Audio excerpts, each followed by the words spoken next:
Hello and welcome to BYJU'S IAS. Let's get started and look into our daily quiz. Let's look into the first question. Which of the following statements about Lala Lajpat Rai are correct? He was elected president of the Indian National Congress at the Calcutta session.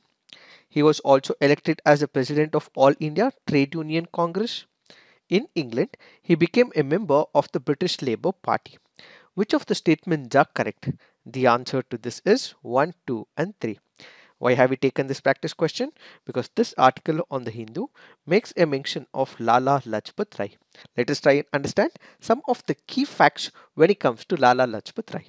Lala Lajpat Rai was one of the key freedom fighters when it comes to India. He played a major role in the state of Punjab. It is his agitation which led people a political awareness in the region of Punjab. For his political agitation, he was arrested by the British back during 1907 and he was deported to Burma as well.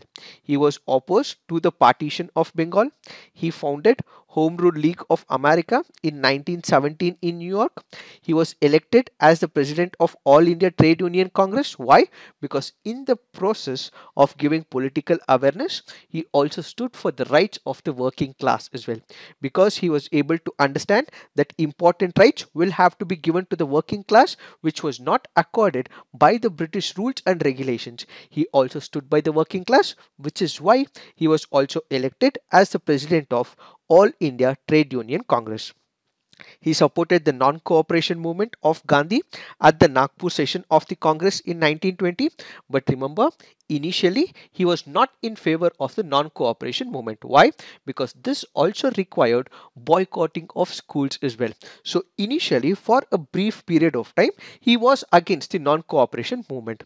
But looking at the advantages that we would be able to derive back during those days, he also supported non-cooperation movement. In fact, he also protested against its withdrawal in the year 1922 as well. He protested against the Rowlatt Act and Jallianwala Bagh massacre. He was the editor of Arya Gazette, which he had founded. He founded the Servants of People Society in 1921. He co-founded the Punjab National Bank in 1894. He was elected deputy leader of Central Legislative Assembly in the year 1926. He moved a resolution in Assembly refusing cooperation with the Simon Commission since the commission had no Indian members. These are some of the important facts when it comes to Lala Lajpat Rai. Now let's look into the next practice question. Special Commissioner appointed to contain the rise of Manyam Rebellion is August Abbott, Thomas Adams, T.G. Rutherford, Robert Hope. The answer to this is T.G. Rutherford. Why have we taken this practice question? Because this article here makes a mention of Rampa Rebellion.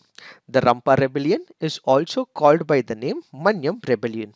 The Manyam Rebellion was led by Alluri Sita Ramaraju. Alluri Sita Ramaraju is one of the greatest freedom fighters that India has seen.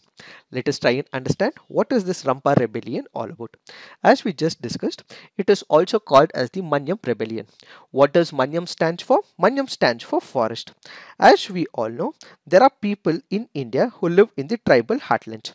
Similarly, you had the Rampa administrative area. In this Rampa administrative area, you had people, the tribal people, who were living in the forest areas. It is considered that forest is mother to these people. Why? Because they were able to extract livelihood means and mechanisms. They were also able to support their families as well.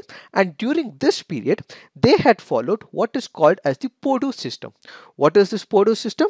This is nothing but shifting cultivation. Currently, what we have is the fixed agriculture. But back during those days, they used to clear the land for the cultivation, move from one part to another. Remember, this Manyam Rebellion happened in forest. You had the forest people, the tribal people who were living in the forest areas. They were able to extract the livelihood means and mechanisms. This is where the British enter into the play. What do? They act like the messiahs for the people. So what do? They start bringing new rules and regulations. They wanted to improvise the usefulness of the lands in this particular Rampa administrative area. So what they do is they do not allow the people to practice their own form of cultivation, they do not allow these people to extract the livelihood means and mechanisms. Why? Because the British started interfering. They hindered these people to make use of the land and ultimately started exploiting the forest for their own commercial purposes. Since they started making use of the forest for their own commercial purposes, you had authorities who were interfering with the livelihood means and mechanisms of the tribals. The tribals were not able to live in this particular forest area. So what happens? There is a rebellion. There is suffocating feeling that the tribals realize. As a result, you need a person who can take them along so that they can fight against the malpractices of the British. So one of the greatest freedom fighters that we have is Alluri Sita Ramaraju. Because people were suffering from starvation, because they were not able to extract their means and mechanisms, you have Alluru Sita Ramaraju who comes up, creates a movement so that they can fight against the menace created by the British. So he says that the British have come up with the Madras Forest Acts of 1882, and we the people of the tribal heartland will have to go against the British so that we can make sure that our rights are reimposed. So this particular movement was led by Alluri Sita Ramaraju. In order to contain this movement, the British appointed T.G. Rutherford in April 1924 to quell the movement. The article also makes a mention of another leader called as Beam or Kamaram Beam, who happens to be a rebel leader from the Gond tribes of Adilabad, led a rebellion against the Nizam of Hyderabad and British Raj in 1930s. As part of the assignment, you have to put on the comment section some of the key facts with respect to Komaram Beam. Now let's look into the next practice question. Pralay, recently seen in news, is a or an indigenously developed second generation anti-tank guided missile, air-to-air beyond visual range missile, surface-to-surface tactical short-range ballistic missile, all-weather multi-target tracking radar. The answer to this is Pralay happens to be surface-to-surface tactical short-range ballistic missile. Why have we taken this practice question? Because of the reference on the PIB article. So remember, Pralay is nothing but indigenously developed conventional surface-to-surface missile. This was indigenously developed by the Defense Research and Developmental Organization. So this was developed by DRDO. The solid fuel battlefield is based on Prithvi defense vehicle from the Indian ballistic missile program. Pralay happens to be a solid propellant rocket motor and also has new technologies included in it, and the missile has a range of about 150 to 500 kilometers and it can be launched by any of the mobile launcher as well.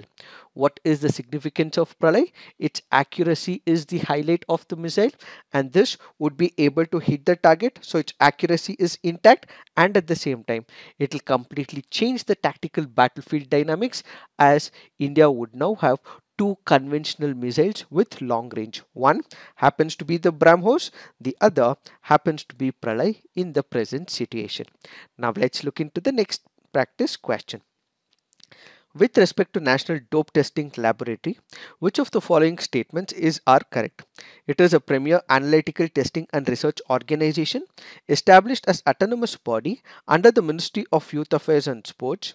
It is the only laboratory in the country responsible for human sports dope testing. Which of the statements are correct?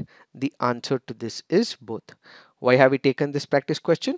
Because this article on the PIB makes a mention of National Dope Testing Laboratory. When we look into the options, yes, the National Dope Testing Laboratory is the premier analytical testing and research organization which is established as an autonomous body which is under Ministry of Youth Affairs and Sports. What are the objectives of this particular laboratory? Basically, it is accredited by National Accreditation Board for Testing and Calibration Laboratories for human dope testing of urine and blood samples from human sports. What happens? You have the sports personality who might engage in doping. What is doping? Basically, you would have the performance enhancer drugs. These drugs, if taken by the sports personalities, this will enhance their energy and this will further enhance their performance. However, it is not right for them to take these steroids or the so-called performance enhancer drugs. In order to understand whether they have taken this particular drug or not, what we require is one of the laboratory facilities to test whether their urinary samples or the blood samples have had some of the chemicals which is barred by the World Anti-Doping Agency. So basically in India, permission would be given by the World Anti-Doping Agency, and the laboratory which will test all of this is the National Dope Testing Laboratory. But remember, this National Dope Testing Laboratory was suspended in August 2019 for not conforming to the international standards. They did not meet up to the international standards as established by the World Anti-Doping Agency, and as a result, this had a major impact on the anti-doping program. Why? Because it was not given permission by WADA. What we had to do? We had to send all our samples to a different country which was accredited in Doha. So we had to send these samples to a foreign country. Sending of these samples from India to Doha became an expensive affair. And now what we have is the permission given by the World Anti-Doping Agency, where permission is given by them to continue with the operations as they are meeting the international standards, and we would be able to test the samples of the athletes in India itself, and we don't have to send these samples to some other country. Now let's look into the next practice question. With reference to Quality Council of India, consider the following statements. QCI was set up jointly by the Government of India and the Indian industry. Chairman of QCI is appointed by the Prime Minister on the recommendations of the industry to the government. Which of the above statements are correct? The answer to this is both 1 and 2. When it comes to the Quality Council of India, yes, it was jointly set up by the Government of India and the Indian industry. QCI is registered as a non-profit society with its own memorandum of association, and do remember, this is the previous year question from the year 2017. Now let's look into the fact of the day. The fact of the day for today's discussion is Tiananmen Square protests. Let us try and understand what is this all about. The Tiananmen Square protest is also called as the June 4th incident. What exactly happened?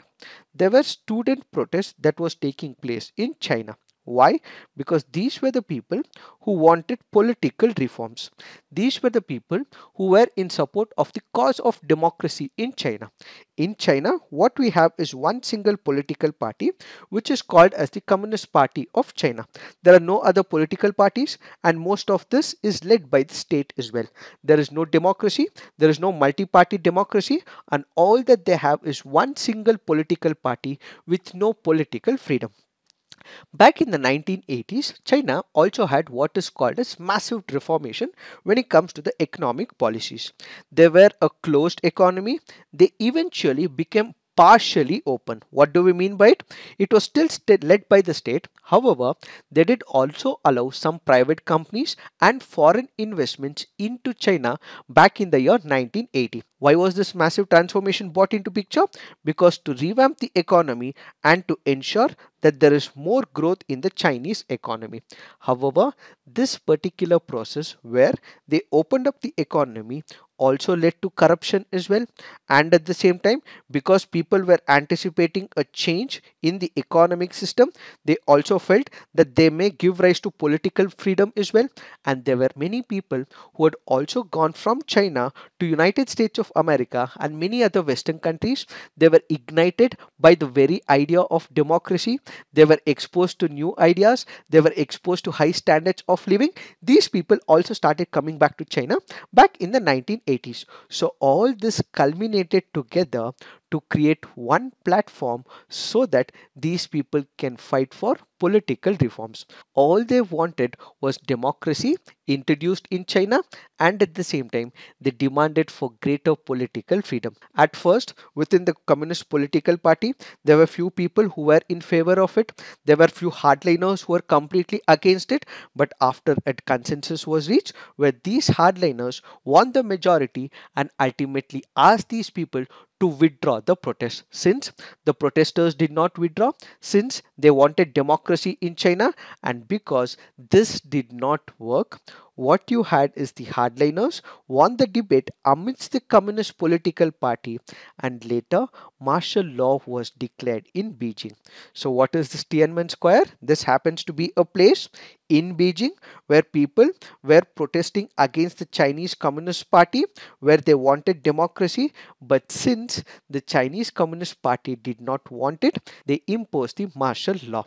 In this place, there were people who were protesting, but since martial law was enforced, you had the troops come in with rifles accompanied by the tanks fired at the demonstrators who were trying to block the military's advance into the Tiananmen Square. So what is this Tiananmen Square massacre? This massacre took place in 1989 on 4th of June, which is why it is called as June 4th incident, where you had the military which killed many people in China. So there was a famous statue at the University of Hong Kong which marked the Tiananmen Square, and now this is removed by the Chinese authorities. It is this that we have to understand in reference to this article. So this is it for today. Thank you for watching. All the best.